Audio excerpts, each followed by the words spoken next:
आप सभी का एक बार पुनः आरएस यूनिक क्लासेज में स्वागत है। इस समय संविधान की महत्वपूर्ण प्रश्नोत्तरी चल रही है। पिछले 4 पार्ट हो चुके हैं, 5वां पार्ट आप लोगों के बीच लेकर आया हूं। यह किसी भी परीक्षा के दृष्टिकोण से, चाहे लेखपाल की भर्ती आने वाली है या डीएलएड की परीक्षाओं से या UP TET, C TET, UPP, किसी भी कंपटीशन के लिए बहुत ही महत्वपूर्ण प्रश्नोत्तरी है। यह प्रश्न आपके हमेशा काम आने वाले हैं। चलिए, इस चैनल पर आगे भी और भी सब्जेक्ट के आपको दिए जाएंगे। अभी लॉकडाउन का समय चल रहा है, हम आपको वाइट ब्लैक बोर्ड न होने के कारण लाइव नहीं आ पा रहे हैं, आगे से आएंगे। चलिए अब प्रश्न शुरू करते हैं पार्ट 5। अभी तक चैनल सब्सक्राइब नहीं किए हैं तो ज़रूर कर लें। देखिए, पहला प्रश्न आपके सामने आ चुका है।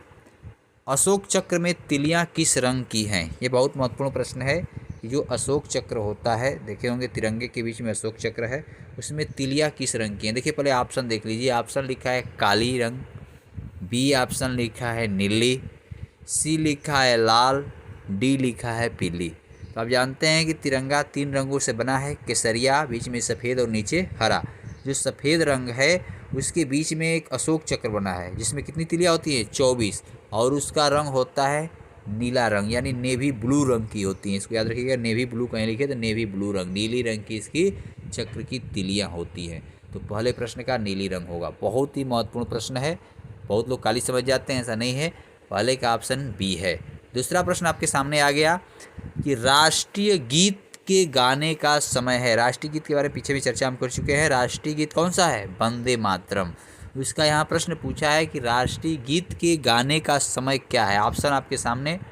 ऑप्शन नंबर ए लिखा है 65 सेकेंड, ऑप्शन बी लिखा है 52 सेकेंड, ऑप्शन सी लिखा है 20 सेकेंड, ऑप्शन डी लिखा है 50 सेकेंड। तो पहले समझ लीजिए राष्ट्रीय गीत क्या है, तो वंदे मातरम है। तो वंदे मातरम है, उसके गाने का जो सेकेंड है वह 65 सेकेंड है। तो इसका ए ऑप्शन आपका सही होगा। कौन सा? 65 सेकेंड होगा राष्ट्रीय गीत का। राष्ट्रीय गान का क्या है?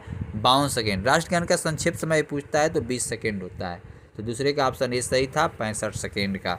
अब तीसरा प्रश्न आपके सामने आ रहा है। लिखा है राष्ट्रगान किस अधिवेशन में अपनाया गया?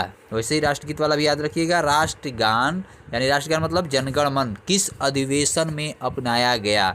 तो यह बहुत महत्वपूर्ण प्रश्न है। ऑप्शन देखिए आपके सामने पहले आ रहे हैं। ऑप्शन ए है कि सूरत अधिवेशन, ऑप्शन बी है कि लखनऊ अधिवेशन, ऑप्शन सी है कि कोलकाता के कांग्रेस अधिवेशन, या ऑप्शन डी है कि भोपाल के कांग्रेस अधिवेशन।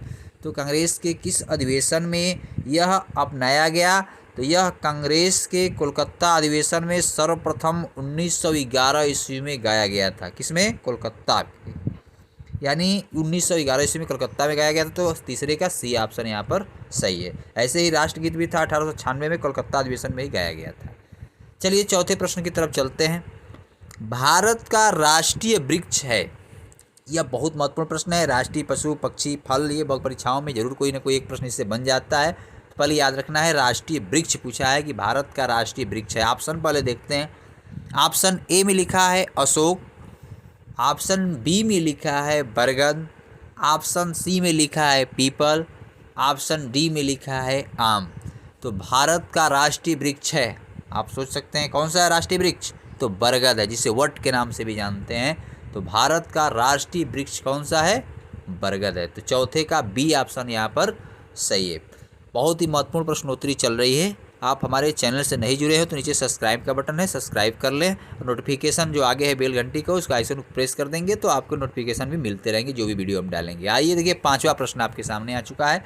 यह भी बहुत महत्वपूर्ण प्रश्न है। राष्ट्रीय जलीय जीव है। भारत का पूछे कि राष्ट्रीय जलीय जीव कौन सा है। देखिए, सबसे पहले हम ऑप्शन देखने की कोशिश करते हैं। ऑप्शन में क्या दिया? ऑप्शन ए देखिए आपके सामने है, लिखा है डॉल्फिन, ऑप्शन बी में लिखा है व्हेल, ऑप्शन सी में लिखा है सील, ऑप्शन डी में लिखा है इनमें से कोई नहीं। तो ध्यान दीजिएगा, राष्ट्रीय जलीय जीव पूछा है तो भारत का राष्ट्रीय जलीय जीव डॉल्फिन है। तो 5वें का यहाँ पर ए ऑप्शन सही है। राष्ट्रीय जलीय जीव कौन सा है? तो डॉल्फिन है। चलिए, 5वें का पहला ऑप्शन आपका सही था। अब हम आगे बढ़ते हैं 6वें प्रश्न की तरफ। देखिए 6वां प्रश्न क्या दिया है आपके सामने आ गया। 6वां प्रश्न लिखा है कि राष्ट्रीय विरासत पशु है। देखिए राष्ट्रीय विरासत पशु है, बहुत प्रश्न को ध्यान समझिएगा, यही लोग कन्फ्यूज। राष्ट्रीय पशु अलग है और राष्ट्रीय विरासत पशु अलग है। चलिए इसका पहले ऑप्शन हम देखते हैं। ऑप्शन ए में लिखा है बाघ, ऑप्शन बी लिखा है मोर, ऑप्शन सी लिखा है बंदर और ऑप्शन डी लिखा है हाथी।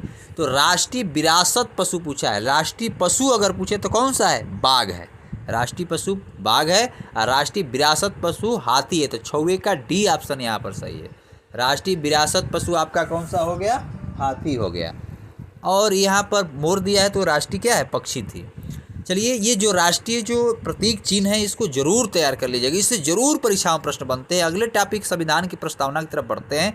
देखिए 7वां प्रश्न इससे निकल कर आया है कि संविधान की प्रस्तावना को राजनीतिक जन्मकुंडली की संज्ञा किसने दी? संविधान की प्रस्तावना को राजनीतिक जन्मकुंडली की संज्ञा किसने दी? ऑप्शन देखिए, ऑप्शन ए में आ रहा है के.एम. मुंशी जी ने, या ऑप्शन बी में दिया है जवाहरलाल नेहरू, ऑप्शन सी में दिया है सरदार वल्लभ भाई पटेल, ऑप्शन डी दिया है इनमें से कोई नहीं। तो आप जानते हैं संविधान की जो प्रस्तावना है, इस प्रस्तावना को पीछे हम चर्चा कर चुके होंगे। डॉक्टर भीमराव अंबेडकर ने नहीं, डॉक्टर भीमराव ने संवैधानिक उपचारों को कहा था। यहाँ देखिए लिखा है जो, तो इसका ऑप्शन आपका सही आएगा के.एम. मुंशी ने जन्म कुंडली की संज्ञा दी थी। तो 7वें का ए ऑप्शन यहाँ पर सही है। चलिए 8वें प्रश्न की तरफ चलते हैं। प्रस्तावना में धर्मनिरपेक्ष शब्द कब जोड़ा गया? आप याद रखिएगा, पहले प्रश्न को समझ लेते हैं। प्रस्तावना में धर्मनिरपेक्ष शब्द कब जोड़ा गया? 3 शब्द जोड़े गए थे। पहले ऑप्शन देखते हैं उसके बाद चर्चा करते हैं। ऑप्शन देखिए, पहला दिया है 42वें संविधान संशोधन में, बी में लिखा है 44वें संविधान संशोधन में, सी में लिखा है 86वें संविधान संशोधन, कि डी में 73वें संविधान संशोधन। तो याद रखिएगा संविधान प्रस्तावना एक बार मात्र संशोधन हुआ है, वो भी 42वां संविधान संशोधन 1976 के द्वारा 3 शब्द जोड़े गए थे, समाजवादी, धर्मनिरपेक्ष और अखंडता शब्द जोड़ा गया था। तो तीनों शब्द याद रखिएगा, समाजवादी, धर्मनिरपेक्ष और अखंडता शब्द, इसमें 42वें संविधान। तो 8वें का ए है। कब हुआ था? 1976 के द्वारा। तो बहुत महत्वपूर्ण प्रश्न है, 3-4 प्रश्न इससे तैयार हो जाएंगे। अब चलते हैं हम 9वें प्रश्न की तरफ। अब ये भी बहुत महत्वपूर्ण प्रश्न है। निम्न स्रोत जब संविधान बने तो इसको निम्न स्रोतों में कई प्रश्न इससे बनते हैं। देखिए पहले 9वां प्रश्न लिखा है मौलिक अधिकार कहाँ से लिया गया है, यानी मूल अधिकार जिसे हम कहते हैं। मूल अधिकार हमारे संविधान कहाँ से लिया गया? ऑप्शन देखिए आपके सामने आ गए। ऑप्शन ए में लिखा है इंग्लैंड, ऑप्शन बी में लिखा है अमेरिका, ऑप्शन सी लिखा है कनाडा, ऑप्शन डी लिखा है रूस। तो देखिए मूल अधिकार संविधान का एकदम कहे कि एकदम मलाई जो कहते हैं वो मौलिक अधिकार ही है, मूल अधिकार है। इसी के आधार पर सभी लोगों को एक अधिकार मिला हुआ है अपने देश में। तो यह कहाँ से लिया गया था? तो यह अमेरिका से, संयुक्त राज्य अमेरिका से लिया गया था। तो याद रखिएगा 9वें का जो बी है मौलिक अधिकार, वो अमेरिका से लिया गया था।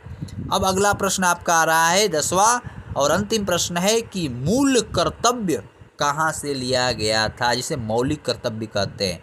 मौलिक कर्तव्य इस समय कितने हैं? 11 हो चुके हैं। मूल अधिकार पीछे था, वो कितने हैं इस समय वर्तमान में? 6। पहले 7 थे, अब कितने हैं? 6 हैं। देखिए मूल कर्तव्य के लिए ऑप्शन आ गया। ऑप्शन ए में लिखा है कि इंग्लैंड से लिया गया है, कि बी में लिखा है कि अमेरिका से लिया गया है, कि सी में लिखा है कि कनाडा से लिया गया है, कि डी में लिखा है कि रूस से लिया गया है। तो जो मूल कर्तव्य है वह मूल कर्तव्य क्या है? पूर्व सोवियत संघ रूस से लिया गया है। तो 10वें का ऑप्शन यहाँ पर डी सही है। तो और भी इसके स्रोत से प्रश्न हैं, इस प्रश्नों को आप तैयार करते चलिए। जितने भी पीछे के प्रश्न आप नहीं देखे पाए हैं, 4 पार्ट हो गया है, 5वां पार्ट चल रहा है, तो नीचे डिस्क्रिप्शन बॉक्स में उसको हम लिंक दे देंगे, उस वीडियो को जरूर देखिएगा। और आप हमारे चैनल से जुड़ना चाहते हैं तो नीचे सब्सक्राइब भी कर लीजिए। टेलीग्राम का नीचे लिंक दे देंगे, टेलीग्राम के माध्यम से आप मेरा ग्रुप भी ज्वाइन कर सकते हैं। अभी तक हमारे चैनल को आप नहीं सब्सक्राइब किए हैं, नहीं जुड़े हैं, तो ज़रूर जुड़ जाइए। अंत तक इस वीडियो में आपका बने रहने के लिए बहुत बहुत धन्यवाद।